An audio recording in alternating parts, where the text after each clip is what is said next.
देखिए दोस्तों, हमारे सनातन धर्म के खिलाफ ही यह अपशब्द क्यों कहे जाते हैं दोस्तों। आपने सुना होगा, अधिकतर किसी भी टॉपिक पर यह बात नहीं छिड़ती दोस्तों। जैसे जैन धर्म हुआ, मुस्लिम धर्म हुआ, अन्य जो भी धर्म है दोस्तों, उनके खिलाफ कोई भी अपशब्द नहीं कहे जाते। लेकिन हमारे हिंदू धर्म के खिलाफ यानी सनातन धर्म के खिलाफ ही अपशब्द कहे जाते हैं। जैसे मान लीजिए दोस्तों कि हमारे धर्म में 33 कोटि देवी देवता हैं, लेकिन उनको करोड़ बता दिया गया है दोस्तों। लेकिन हमारे धर्म में 33 करोड़ देवी देवता कहाँ पर हैं? पहले तो यह एक गलत टॉपिक है दोस्तों। 33 कोटि है, वह 33 करोड़ उनको बता दिया गया है, ठीक है, एक ऐसा टॉपिक।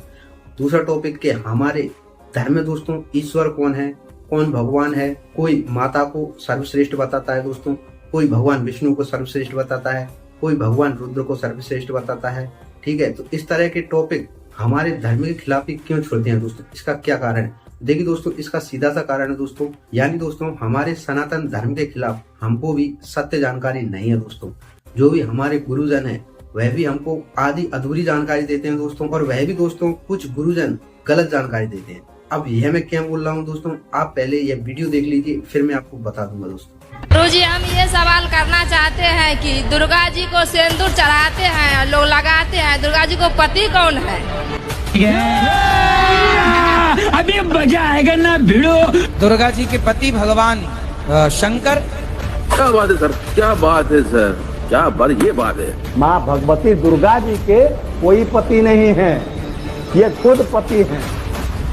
उठा ले रे देवा, उठा ले रे बाबा। देखिए दोस्तों, अब देखिए दोस्तों, इस वीडियो में दोस्तों ये दीदी ने यह क्वेश्चन किया था दोस्तों कि माता दुर्गा जी के पति कौन है। तो अनिरुद्धाचार्य जी महाराज जी ने कहा है दोस्तों कि माता दुर्गा जी के पति भगवान शिव हैं, ठीक है। और जो दूसरे ऋषि हैं, जो संत हैं, कौन है इनको मैं नहीं जानता दोस्तों, लेकिन इन्होंने भी कहा है दोस्तों कि माता दुर्गा की कोई पतित नहीं है, वह खुद पतित हैं, ठीक है। तो यह दोनों बातें गलत है दोस्तों।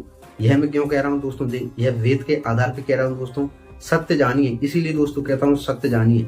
आपने देखा होगा एक टॉपिक चला था दोस्तों लहसुन और प्याज खाने का, ठीक है।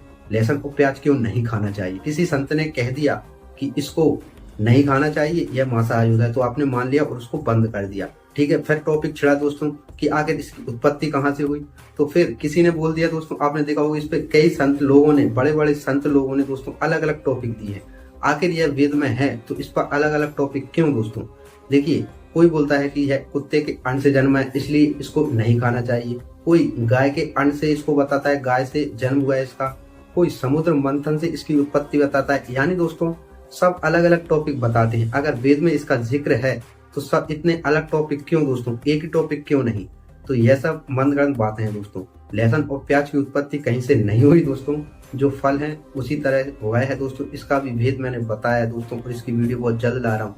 लहसुन और प्याज खूब खाइए दोस्तों, इसमें कोई भी गुनाह नहीं है, ना वह मांसाहारी है ना कुछ है, वह एक तांत्रिक, लेकिन आपकी थोड़ी बुद्धि जो ध्यान भजन करते हैं दोस्तों उनके लिए नहीं खाना चाहिए। गृहस्थ जीवन में इसका कोई भी प्रभाव नहीं है दोस्तों, कोई भी मना नहीं है। इसकी एक वीडियो ला रहा हूँ दोस्तों, लहसुन और प्याज को कब नहीं खाना चाहिए। केवल कुछ दिन बताया गया दोस्तों, कुछ दिन लहसुन और प्याज को नहीं खाना चाहिए, अन्यथा खूब खाइए, कोई दोष नहीं है, ठीक है। तो इस तरह की कई बातें छिड़ी थी दोस्तों। तो यह गलत जानकारी दोस्तों हमको हमारे ही सदगुरु दे रहे हैं, पहली बात, ठीक है। एक तरफ सदगुरु पूरे नहीं चल रहे एक बात पर, वह अलग अलग टॉपिक देते हैं, अलग अलग बात देते हैं। तो इन्हीं बातों में हम उलझ कर रह जाते हैं दोस्तों। हम किसको सत्य माने, किसको नहीं माने, और जो सत्य है दोस्तों वह दबकर रह जाता है। लेकिन सत्य कब तक दबेगा दोस्तों, एक दिन उजागर होना है।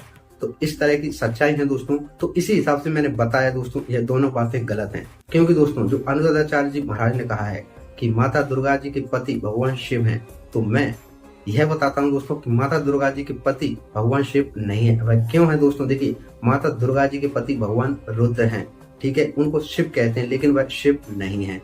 दूसरी बात दोस्तों कि जो दूसरे संत कहते हैं कि माता दुर्गा जी के कोई भी पति नहीं है, वह खुद पतित हैं, तो यह भी गलत है दोस्तों, क्योंकि माता दुर्गा जी के पति भगवान रुद्र हैं, ठीक है, वह माता दुर्गा जी के पति हैं दोस्तों। तो यह इसी हिसाब से दोस्तों यह दोनों बातें गलत हैं। अब यह मैं क्यों कह रहा हूँ दोस्तों, यह मैं वेद के आधार पर कह रहा हूँ, महाशिवपुराण के आधार पर कह रहा हूँ, ठीक है। महाशिवपुराण मेरे आगे रखिए दोस्तों, जिसको मैं पढ़ रहा हूँ, आप खुद देख सकते हैं। ये देखिए महाशिवपुराण है, ये महाशिवपुराण में पढ़ रहा हूँ दोस्तों। इसके आधार पर, इसको पूरा समझने के आधार पर दोस्तों मैं आपको यह बात बता रहा हूँ, ठीक है। तो यह दोनों बातें गलत हैं। तो अब दोस्तों यह गुरुजन, हमारे गुरुजन ही दोस्तों हमको गलत जानकारी दे रहे हैं। ठीक है, तो इनको भी सत्य जानकारी नहीं है दोस्तों। जिसका जैसा मन हुआ उसने ऐसा विचार बनाकर हमको बता दिया। ठीक है, तो इस तरह दोस्तों एक बात के कई टॉपिक निकाल लेते हैं लोग, तो जिसको जैसा लगता है वैसा वह समझ लेता है दोस्तों। वेद तो दोस्तों सब सदगुरु ने एक ही वेद पढ़े हैं। ठीक है, कोई अलग वेद नहीं पढ़े, लेकिन उनको समझने का तरीका अलग अलग है दोस्तों। कोई सत्य समझ जाता है, कोई नहीं समझता, कोई उसका गलत अर्थ निकाल लेता है, वही बता देता है दोस्तों, लेकिन उसको विचार नहीं करता कि यह लिखा है इसका अर्थ क्या है, क्या यही इसका अर्थ है। तो इस तरह से बहुत लॉजिक है दोस्तों, और यही काम कर रहा है दोस्तों संत रामपाल। जो संत रामपाल के भक्त हैं दोस्तों, वह यह एक प्रवचन फैला रहे हैं दोस्तों कि भगवत गीता में जो लिखा है वह गलत है, ईश्वर नहीं है, सतगुरु संत रामपाल ही खुद ही हैं। तो इस तरह की गलत टॉपिक निकल रहे हैं दोस्तों। यह वेदों को गलत ठहराने के लिए इस तरह के कार्य किए जाए। तो कुल मिलाकर दोस्तों बात यही है दोस्तों कि कुछ धर्म गुरु ही हमें सत्य ज्ञान नहीं दे रहे हो, और दूसरी बात दोस्तों कि वेद को पढ़ना अलग रहता है और उसको समझना अलग रहता है। तो इसीलिए दोस्तों हमारे धर्म ग्रंथों पर उंगलियां उठाई जाती हैं। क्यों दोस्तों? हमको ही सत्य जानकारी नहीं तो हम दूसरों को जवाब क्या देंगे? हमसे किसी ने पूछ लिया कि आपके ईश्वर कौन है, तो हमको ही पता नहीं है दोस्तों हमारे ईश्वर कौन है।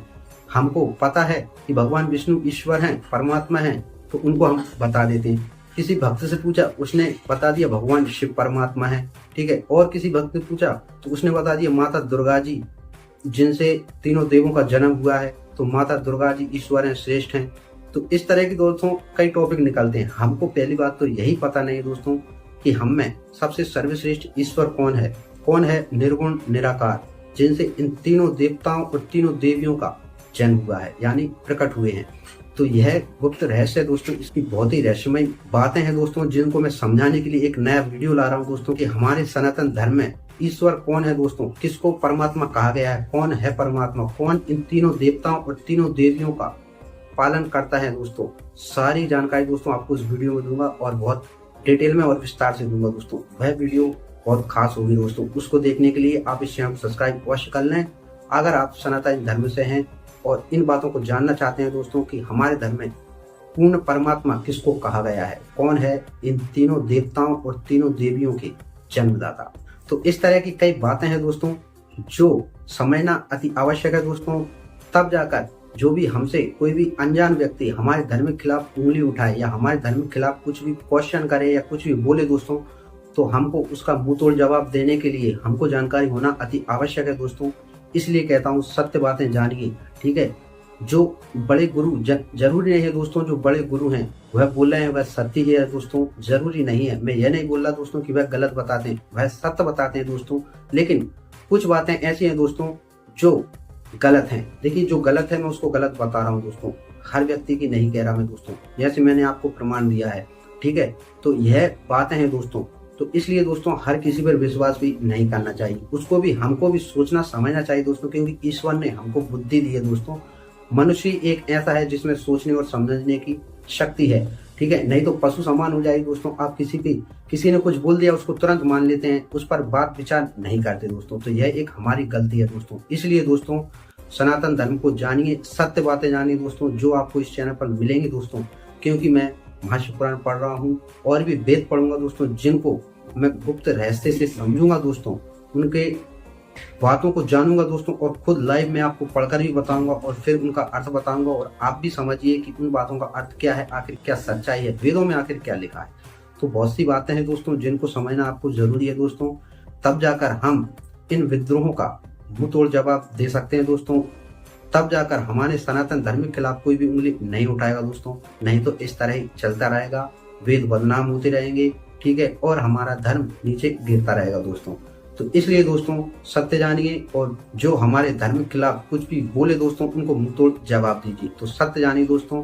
तो देखिए दोस्तों यह बहुत सी बातें हैं, बहुत सी रहस्यमय बातें हैं दोस्तों, जो हम करते रहेंगे इस चैनल पर। तो देखिए दोस्तों अगर मेरी कोई भी बात आपको गलत लगी हो दोस्तों तो मैं आपसे माफी मांगता हूं दोस्तों। और इसके अलावा दोस्तों अगर मेरी बातों में आपको जरा सी भी सच्चाई लगी हो दोस्तों तो कमेंट में हर हर महादेव अवश्य लिखें दोस्तों। चलिए दोस्तों मिलते हैं नेक्स्ट वीडियो में और नई जानकारी के साथ, तब तक के लिए जय श्री राम।